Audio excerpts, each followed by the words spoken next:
Our next presentation is going to be given by Dr. Rahul Goswami. Dr. Rahul Goswami will be talking about India's disaster reduction and management through intangible cultural heritage.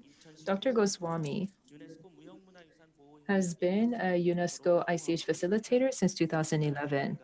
And for the last 9 years, he has worked together with government agencies, scholars, academics, and also different transmitters of ICH around Asia and providing advice and insight to these different communities. I'd like to give you 15 minutes for your presentation. We'd like to hear your talk now.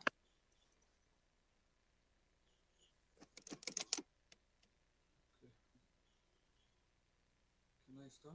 Okay. Namaste to all. Namaste to all. My sincere thanks to the organizers of the 2020 World Forum for ICH, and my congratulations to them for organizing this very important gathering on the theme Human Nature and ICH. And I'm especially honored to be part of the panel on humanity's response to the crisis and ICH. And I thank very much the previous two speakers for setting the tone and giving us a great deal of information and perspective about which to think. So I have with me a text that I have prepared, which I hope will be able to explain the sort of work that we have done. This, I mean, not from the point of view of the convention's work. This relates to the Ministry of Environment and Forests, a particular center that concentrates on environment education and capacity building, with which I have been associated for 15 years. And I will describe what we do and why we think it is important for ICH and for knowledge systems. It had taken a few weeks for the roads to be cleared of rockfalls and to be made safe enough for vehicles taking essential goods and supplies in the wake of the 2013 flash floods and landslides in the western Himalayan region, in particular the mountainous state of Uttarakhand. A small team from the specialist center that I am associated with, the Center for Environmental Education Himalaya, was traveling to a few of the villages that had been affected, which were also villages in which the center had been working for some years prior to the natural disaster. Those in the small group were anxious. There had been no way to contact people in the villages, nor even local administrators in these sub-district offices. Phone lines had yet to be restored, and mobile phone towers were being only very slowly replaced. Had there been casualties amongst the groups that our center had trained? Were homes and school buildings still standing? No one would know until they actually reached. Our center's early work in rehabilitation in the districts of the Indian Himalayan region began in October 2005 when an earthquake struck the northern state of Jammu and Kashmir. It was based for method and approach on its programs that followed the earlier Gujarat earthquake of 2001 and which had also followed the Indian Ocean tsunami of 2004. Our center had considered what was meant by and what was needed from relief and rehabilitation. Relief followed disaster immediately in the forms that we all recognize as being the provision of the essentials for survival: medicinal supplies, food staples, drinking water, temporary shelters, clothes, stoves and fuel, generator sets and fuel, radio sets where communication towers had been knocked down. Rehabilitation was quite another matter. Children needed psychosocial care. Their education should continue, but they are also needed in all community programs. They are indeed a tonic to the elderly, the handicapped, and the infirm. and are especially sought by farmers and craftspeople as living proof that there is a generation to pass on their skills and knowledge to. Homes and community structures need repair, and where repair is difficult, until a more amenable time of the year, shelters must be put up and equipped. Most of all, the social and economic rhythms must be set into motion again. Under normal circumstances, this is as natural as breathing the clear mountain air. The Indian Himalayan region is endowed with rich biodiversity. Its vital goods are indigenous cereal varieties, water from springs and lakes, and of course the snow melt and the glaciers, timber and medicinal herbs from forests, fruit from orchards, herds of goat and sheep. These are all the vital goods which sustain hill and mountain communities and also those in the immediate adjacent plains. There is a constant flow of goods within mountain communities and also those between the communities at higher and lower levels. Also, there is a constant flow between those in the hills and the nearby populations in the adjacent plains or foothills. Fodder for ruminants, that is, straw and grass for cattle, sheep, and goats, is one example. It is a commodity which can be in demand in the hills when there is a natural disaster that has taken away entire hillsides or which has altered the pathways to previously accessible pastures. Medicinal herbs and plants from the upper slopes are always in demand in the plains, in which they may not grow as abundantly nor possess the healing vigor that the cleaner air imparts. But life in the hills and the high ranges is never uniform from one season in any year to the same season the following year. In August 2010 came the devastating cloudburst in the Ladakh region of Jammu and Kashmir state. In September 2011, an earthquake struck the eastern Himalayan region in the state of Sikkim. And a year after the floods and landslides of 2013 in the state of Uttarakhand, in September 2014, floods in Jammu and Kashmir swept through communities and settlements. During every single one of those years, floods also built up and swept through the middle and lower Gangetic regions of India, in the state of Bihar and in the eastern half of the state of Uttar Pradesh, and in the northeastern state of Assam and Arunachal Pradesh. This is a record of the incidents that appear with such ferocity and cause such widespread damage and loss of life that they are treated as regional disasters. My experience through the years I spent as advisor to the Center for Environment Education Himalaya, and likewise when documenting traditional cultivation practices while with a multi-year program under the Ministry of Agriculture, also thereafter as advisor to several regional organizations dedicated to cultural or environmental or agricultural subjects, has shown that major setbacks to communities arise in several ways. The impact of a natural disaster is rapid and can be paralyzing for a community.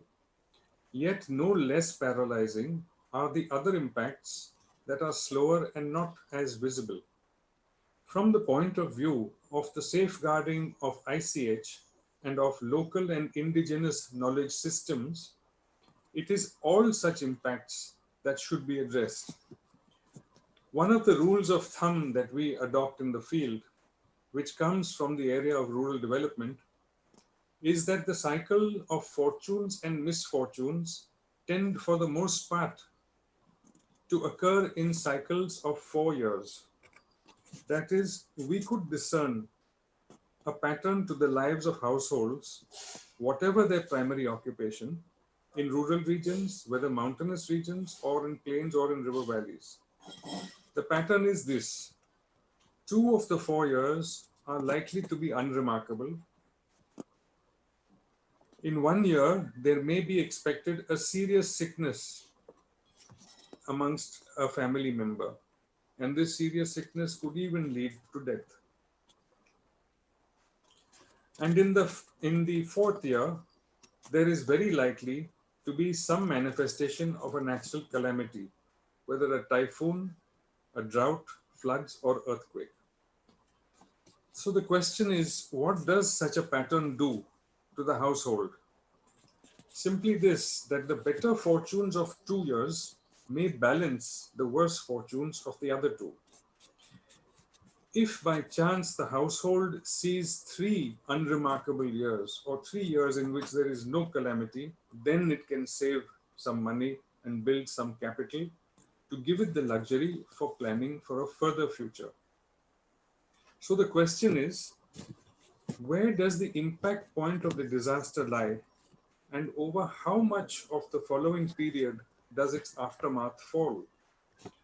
Judging these are very important for any and all work on the safeguarding of ICH and the safeguarding of indigenous and local knowledge systems.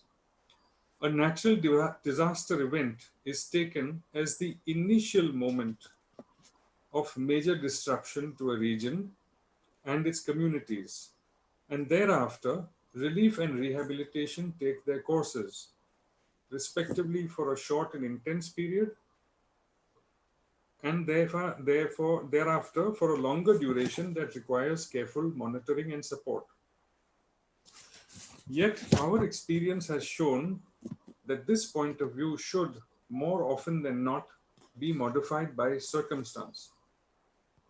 Especially in rural settings, influencing factors are many and combine to create great complexity. To illustrate, a natural disaster may occur during the lean phase of the 4 year cycle, by which is meant either of those 2 years in which the household faces some misfortune. If it does at that time, then the longer period of rehabilitation will in fact be a much more demanding task. Likewise, a natural disaster or an uncommon seasonal event like a flood or drought may occur between 2 and 3 years after the stable period of a 4 year cycle. In which case, what happens is that the beneficial gains of that stable period are quickly erased. That means savings are wiped out, capital accumulation stops. When this happens, it is the psychological, emotional, community solidarity aspects that need much more attention than the emergency restoration of basic material needs.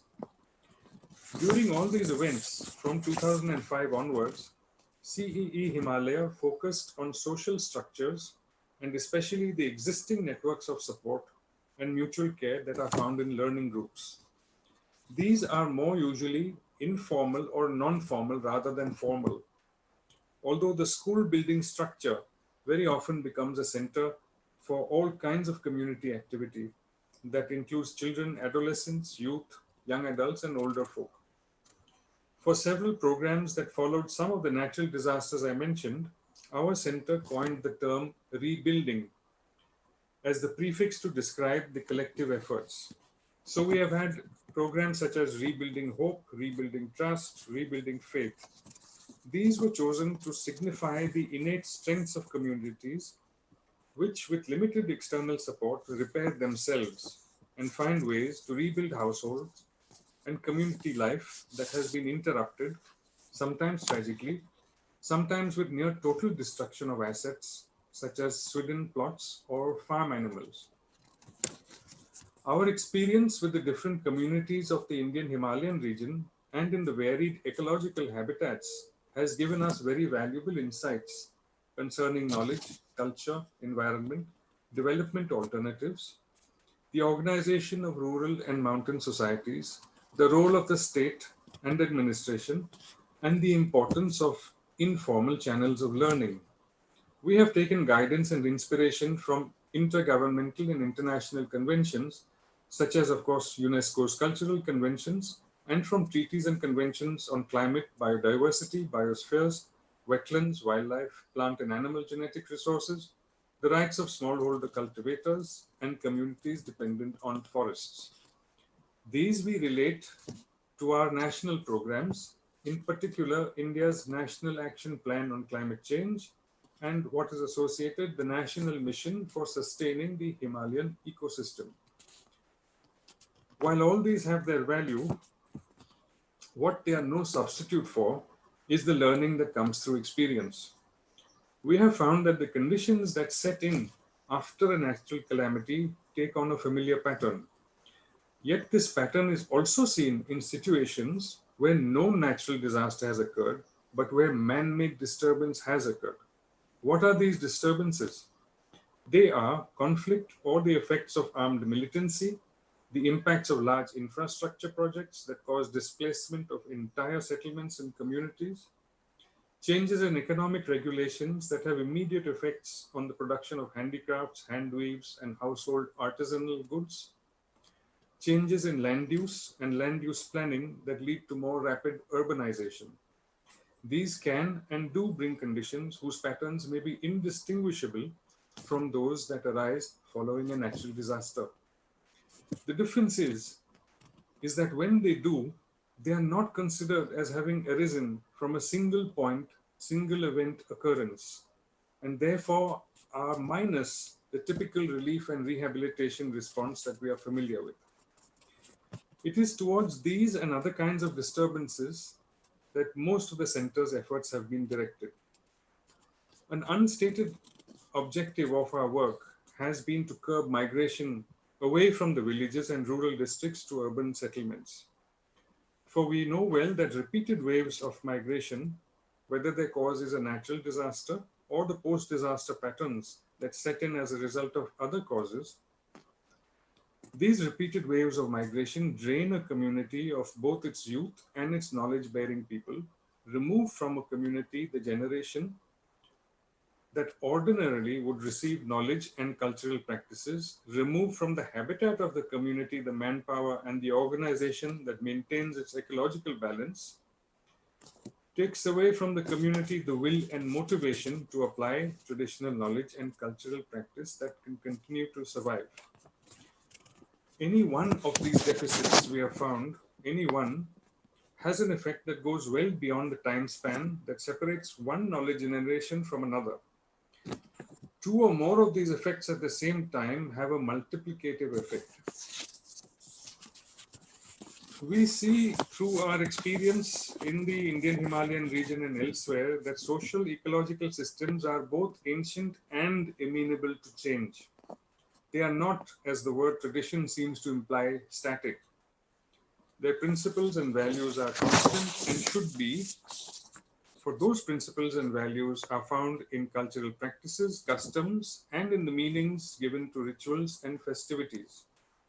There is a constant process of experimentation and acceptance or rejection based on in situ evidence, and this is what makes cultivation of indigenous varieties of food staples so important, and selection of materials, natural materials, so important for crafts products or for hand weaves.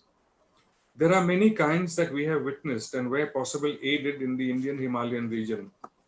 Knowledge, values, know-how, indigenous science, oral and medicinal glossaries, local climatological terms, botanical learning, animal husbandry law, methods of community organization and regulation all form part of the community's equipment with which to survive the after effects of a disaster, whether it is a point occurrence or whether other kinds of disaster. When they are successfully practiced, transmitted, received, and recreated, then we become more confident that for one more generation, perhaps, the hills and the Himalayas will be well looked after. Thank you very much indeed. Namaskar.